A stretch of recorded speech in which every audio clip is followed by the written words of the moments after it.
Hi guys, hello abangers.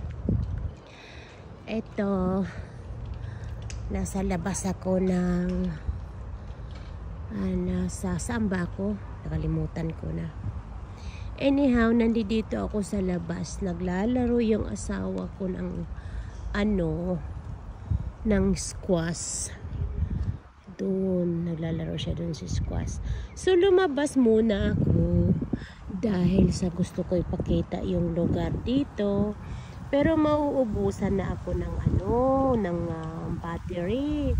Kasi hindi ko dinala yung battery charger ko.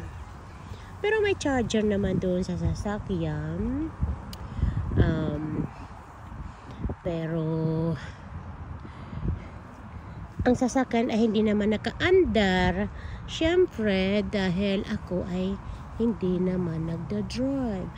Ganun. Pero pwede ko naman siyang paandarin ng sasakyan habang nag-aantay ako sa asawa ko. Ay kaso lang baka mag-drive mag-isa, delikado.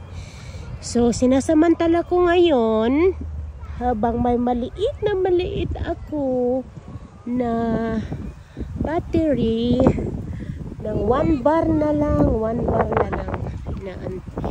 nag-iisa na lang. So sana pag naputol itong videos na to, ayan, hindi na ako makakapag take ng kung ano-ano para sa inyo. Pero ang ganda ng lugar dito guys. So, pero sa anyhow, may ayan dyan, may volleyball, ganyan. Nung araw naglalaro ko dyan nung medyo bata-bata pa ako.